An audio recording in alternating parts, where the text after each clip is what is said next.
A 훈련병이 쓰러지자 의무병이 달려와 맥박을 체크하였는데 중대장이 일어나, 너 때문에 애들이 못 가고 있잖아 라는 취지로 말했다고 한다.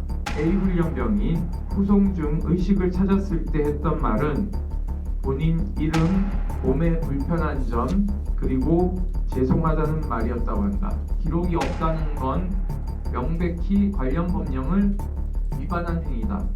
저희도 이제 조사 결과를 보고 결과에 따라서 뭐 필요하면 필요한 후속 조치도 할 것입니다. 뭐 법을 위반한 사안이라든가 법규 위반, 규정 위반이라든가 이런.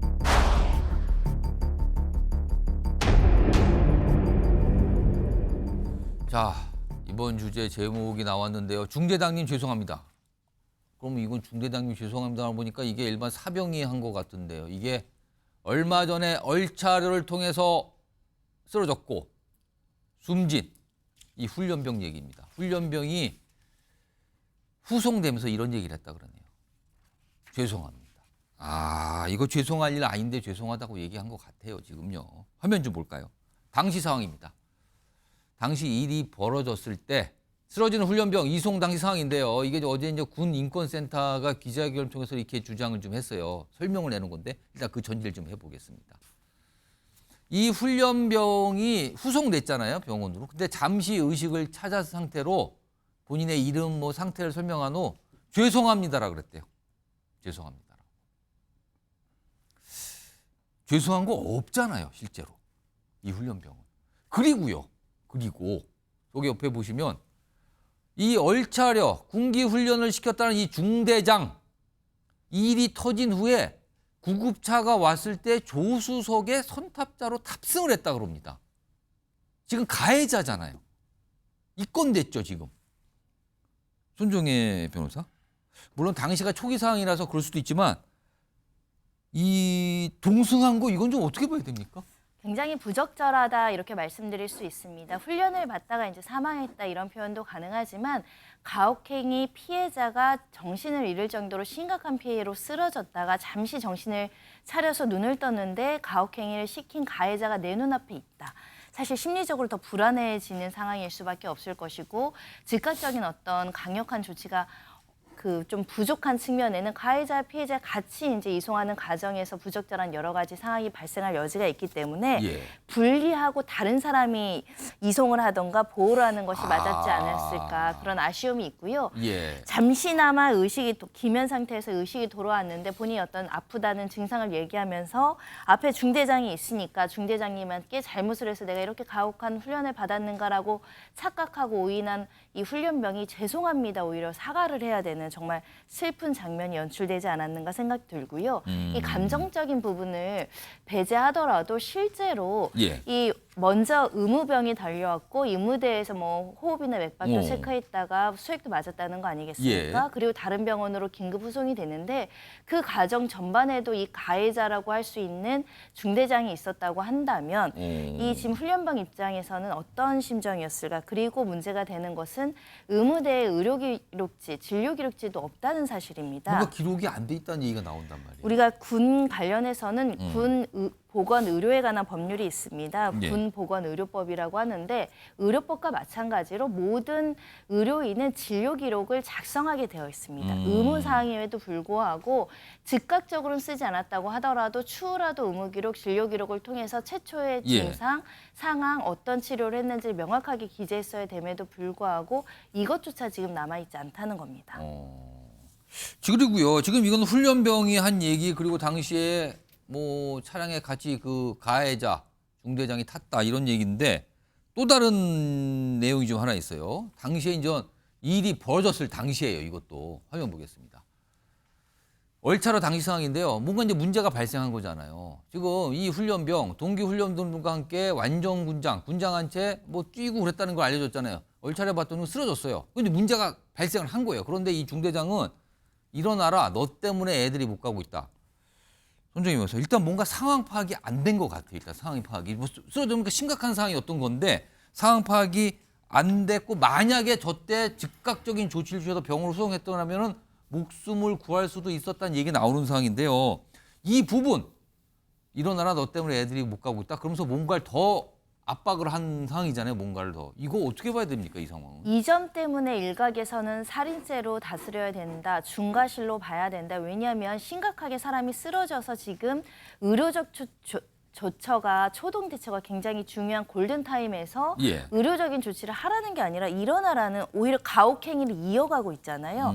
그 면에 있어서는 이 사안의 심각성과 피해자의 상태를 두루 살펴서 이 지휘관이라는 사람은 이 훈련병들의 어떤 건강 상태도 살펴야 될 의무가 있는 것이거든요. 예. 근데 만연히 본인의 잘못된 판단, 많이 아프지도 않은데 이 정도면 충분히 감수할 수 있는데 괜히 깨병 부리는 거 아니야라는 취지로 이렇게 일어나라라고 다그친다라는 것은 이 피해자 입장에서는 마치 내가 굉장히 잘못한 것처럼 오인할 상황을 만들었고 예. 그러니까 잠깐 기절해서 깨어나서 죄송하다라는 말이 나오지 않겠습니까?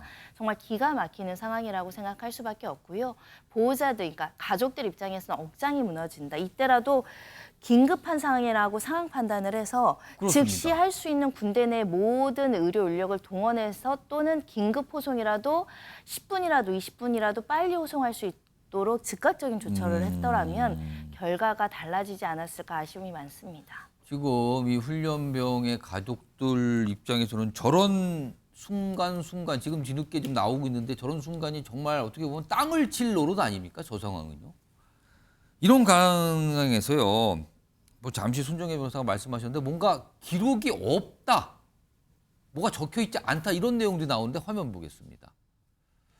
여기 보면 이것도 좀 어제 군인권센터가 뭔가 좀 문제 제기를 한 건데 일단 신병교육대에서 의무 기록에 그런 이런 뭐 기록된 게 없더라. 지금 훈련병 뭐 어떤 상황을 어떻게 했다라는 게.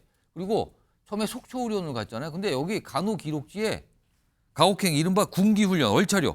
그러니까 군기훈련을 받다가 벌어진 일이잖아요. 근데 군기훈련과 관련된 내용이 왜냐하면 이유를 파악하기 위해서 물어봤을 것 같단 말이에요. 왜 어떤 상황에서 벌어졌는지. 근데 그 얘기가 없고 그리고 이 구급차에 그 중대장이 같이 탔고 갔고 이거 어떻게 봐야 됩니까, 소정 변호사?